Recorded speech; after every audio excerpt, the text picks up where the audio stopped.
Hey everyone, and welcome back for another deep dive.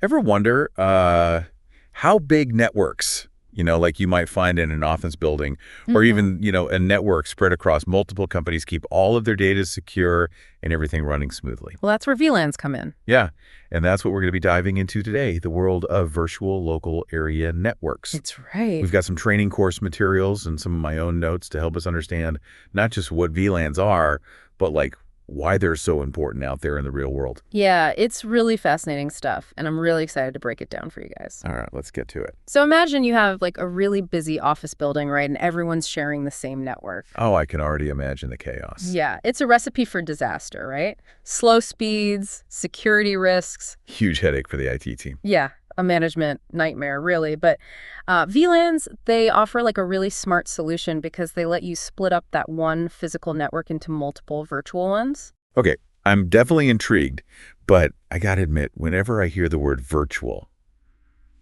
I get a little bit nervous. Oh, yeah.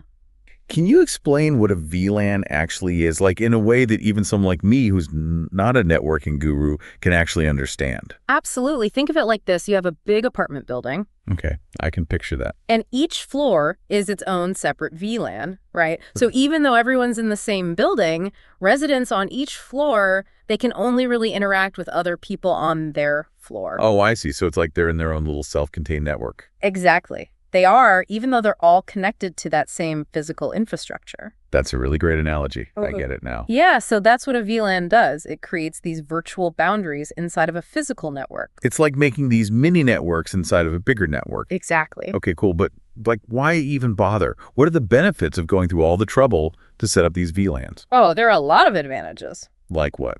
Well, one of the biggest is security.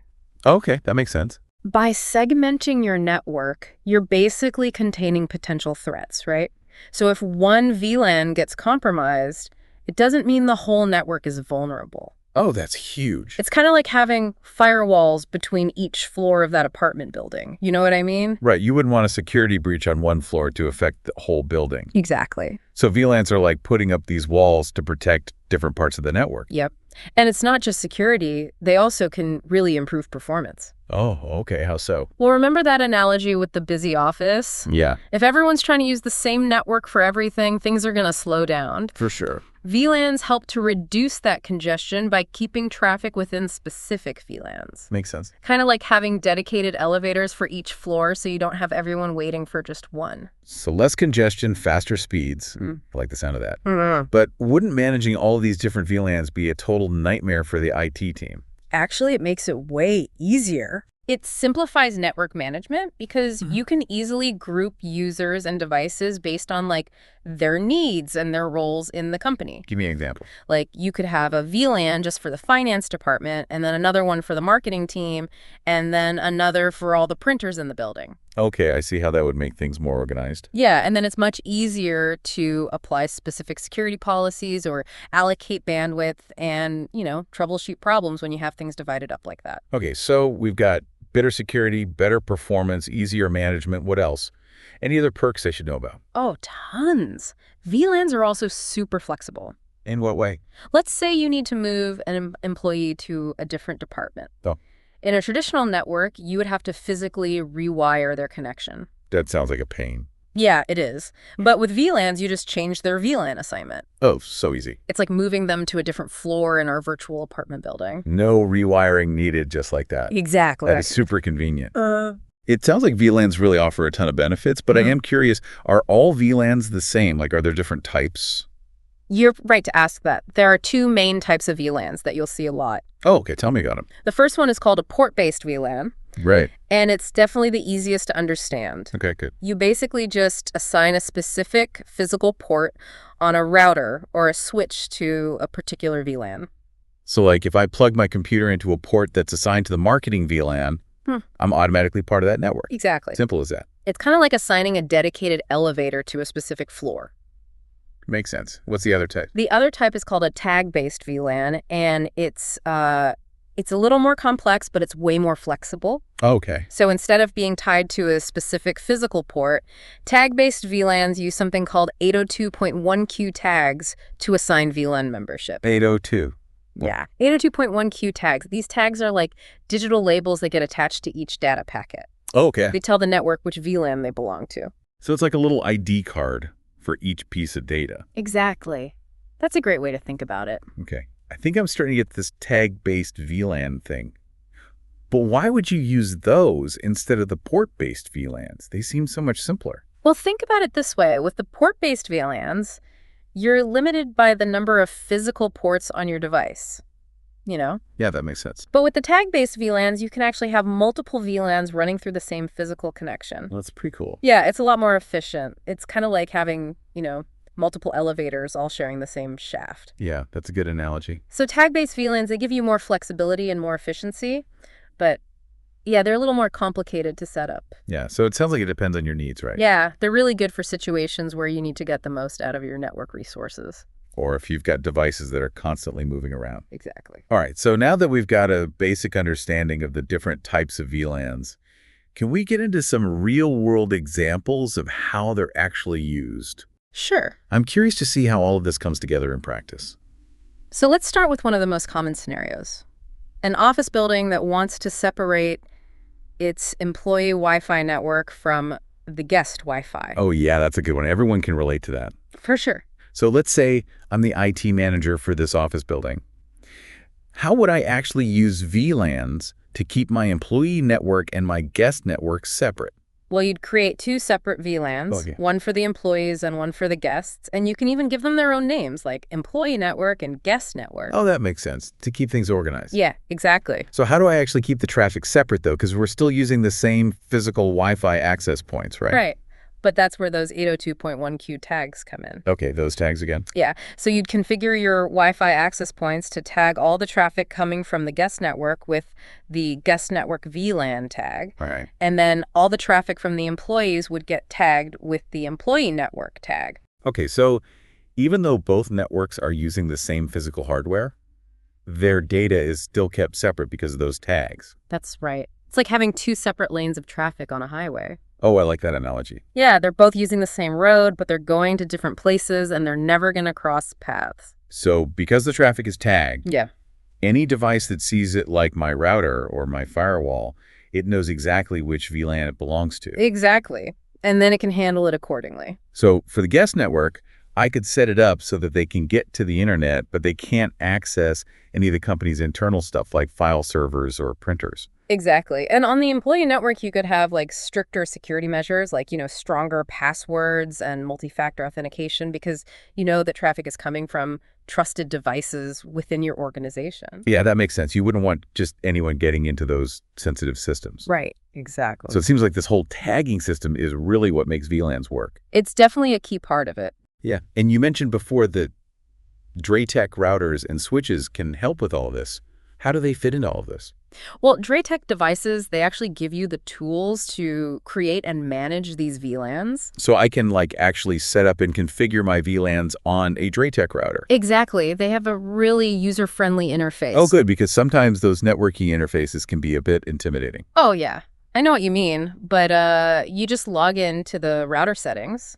Usually through web browser, right? Yeah, most of the time. And then you just go to the VLAN settings, and from there you can create new VLANs, give them names, and decide if they're port-based or tag-based. So let's say I have a DrayTek router, and I want to set up those separate employee and guest Wi-Fi networks like we were talking about before. Right. Where do I even start? Well, first you have to decide which type of VLAN you're going to use. Okay, so how do I choose between port-based and tag-based? Well, for a simple setup, like separating employee and guest Wi-Fi port-based VLANs would probably work just fine. You would just assign specific ports on your router to each VLAN, and then connect your access points to those ports. All right, so that handles the simple stuff. Yeah. But what if I have a more complicated network with devices that are moving around a lot? Well, in that case, tag-based VLANs might be a better option because they're more flexible.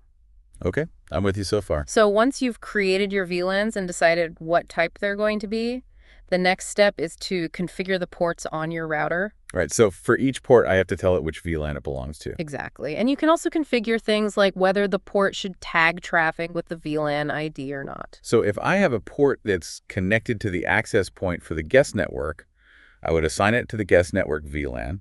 Hmm. And if it's a tag-based VLAN, I would also make sure the port tags all the outgoing traffic with the guest network VLAN ID. That's right, you're getting it. And then once I've configured the ports on my router, I would need to do the same thing for any switches that are connected to it. Exactly. You want to make sure everything is consistent and that traffic is moving between the VLANs correctly. You mentioned something called interVLAN routing earlier. Yes. What exactly is that, and why is it important? Well, interVLAN routing is what allows devices on different VLANs to talk to each other. Oh, okay. So it's like building bridges between those separate floors in our apartment building analogy. Exactly. So if I needed someone on the employee network to be able to print to a printer on the guest network, I would need to set up interVLAN routing.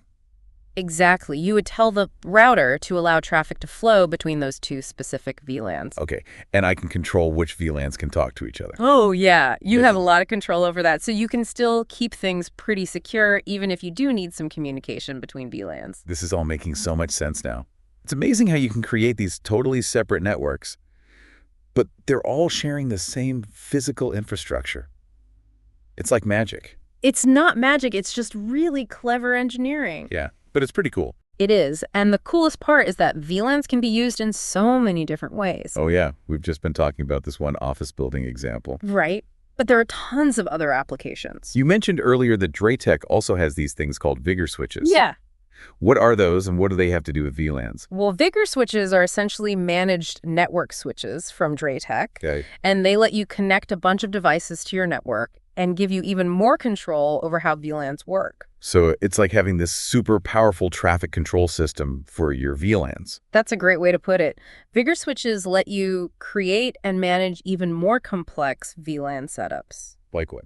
Well, for example, you could use a Vigor switch to set up separate VLANs for different departments in a company, or even for different types of traffic, like voice calls or video streaming. Oh, wow. It sounds like Vigor switches take this whole VLAN thing to a whole new level. They do. They support a lot of different VLAN types, like the standard port-based and tag-based, but they also have some specialized ones like MAC-based VLANs and voice VLANs.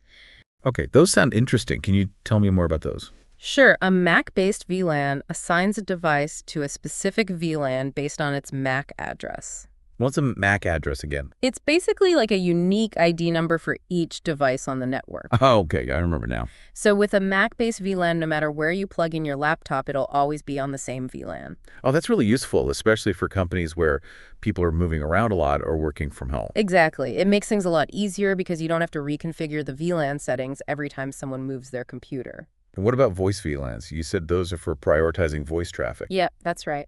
How does that work? So with a voice VLAN, you can make sure that phone calls are clear and they're not interrupted, even if there's a lot of other traffic going on. So if I'm on an important video call and someone starts downloading a huge file, the voice VLAN will keep my call from getting messed up. That's the idea. You want to make sure that really important traffic gets handled properly. This is all super impressive. Yeah. It sounds like DrayTek has really thought of everything when it comes to VLANs, but honestly, I'm a little overwhelmed by all this information. It's a lot to take in. How does someone actually learn to configure and manage all of this stuff in the real world? Well, it might seem daunting, but honestly, DrayTek devices are pretty user-friendly. Okay, that's it to know. They have these really intuitive interfaces and good documentation to guide you through everything. Okay. Plus, there are tons of resources online, like tutorials and forums where you can learn from other people and get help if you need it. Oh, that's good to know. It's always nice to have a support system when you're trying to learn something new. Yeah, exactly. So we've talked a lot about DrayTek devices, but are there any other important things to keep in mind when it comes to VLANs? Like things that people often forget about? One thing that's really important is planning. Okay. Before you just start creating VLANs, you need to know what your network needs and how you want to divide it up.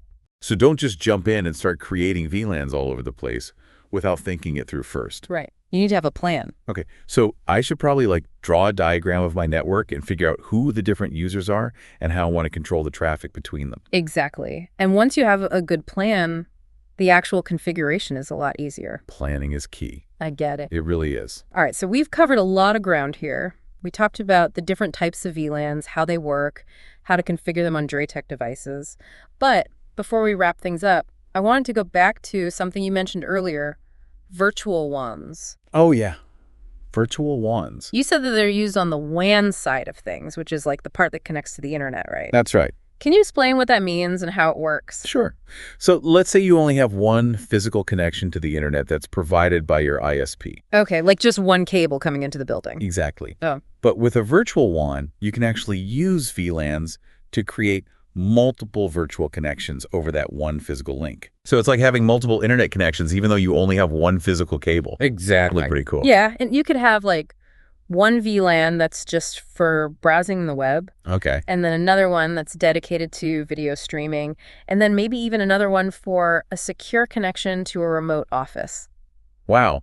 So each of these virtual connections would act like it has its own dedicated physical link, even though they're all sharing the same cable. Right. It's a great way to get the most out of your internet connection. But are there any limits to how many of these virtual connections you can create? Well, you are limited by the number of VLAN tags that are available, but usually the biggest limitation is what your ISP allows. Oh, right, because they're the ones providing that connection to the internet in the first place. Exactly. Okay, so I'll check with my ISP to see what they support. Yeah, but even with those limitations, virtual WANs are a great way to add more flexibility and efficiency, especially for businesses that really depend on a good internet connection. This has been an amazing deep dive. I've learned so much about VLANs, and I really appreciate you explaining everything so clearly. No problem. I'm glad you're finding it useful. It's clear that VLANs are like this foundational technology for modern networking. They really are. And knowing how they work is super important for anyone who wants to design, manage, or secure networks effectively. Absolutely. And the best part is that we've only scratched the surface. There's so much more to learn about VLANs and all the cool things you can do with them. Yeah, this is just the beginning. All right, well, before we wrap things up, do you have any final thoughts or advice for our listeners who want to learn more about VLANs? I'd say don't be afraid to get your hands dirty and start experimenting. Yeah, that's always the best way to learn. There are so many resources available online. Right. And a lot of DrayTek devices have simulators, so you can practice configuring VLANs without messing up your real network. Oh, that's a great idea. It's a safe way to learn. And who knows? You might even discover some really cool new ways to use VLANs that we haven't even thought of. That's the fun part. The possibilities are endless. Well, this has been an incredibly informative deep dive. Thank you so much for sharing your expertise with us. You're very welcome. And to our listeners, we hope you found this episode helpful. I hope so. Remember, learning is a journey that never really ends. So keep exploring, keep asking questions, and keep pushing the boundaries of what's possible with technology. That's what it's all about. Until next time, happy networking. Yeah, and if you want to test yourself and see how much you've actually learned, Oh, yeah. the source material that we use for this episode actually has a quiz in it. Oh, cool. I love a good quiz. It's a fun way to make sure all this information really sinks in. For sure. But even if you don't ace the quiz on the first try, don't worry about it. Oh, yeah. VLANs can be a tricky topic. It takes time and practice to really get it. Yeah, the important thing is to just stay curious and keep learning, That's right. Networking is always changing. Yeah, for sure. But if you have a good understanding of the fundamental stuff like VLANs, you'll be in a great position to keep up with it all. Yeah, and you don't have to be an expert overnight. All right. Yeah. Start with the basics, experiments a little, and gradually you'll build up your knowledge, and before you know it, you'll be designing and managing these complex networks like it's nothing. You got it. One last thought I want to leave you with is that VLANs are a really good example of how we can use technology to improve things. Yeah. Like to make things more efficient and secure and flexible. Right. We can do more with less, protect our data, and easily adapt as our needs change. Exactly. And as technology gets even better, I think we're going to see even more creative uses for VLANs in the future. Yeah, that's really exciting to think about. Well, this has been a fantastic deep dive. It has. I really appreciate you taking the time to walk us through all of this. It was my pleasure. I love talking about this stuff. And to all of our listeners, we hope you found this deep dive helpful and informative. Yeah, thanks for tuning in. Remember, the learning never really stops, so keep exploring, keep asking questions, and keep pushing the boundaries of what's possible with technology. Couldn't have said it better myself. All right, until next time, everyone, happy networking.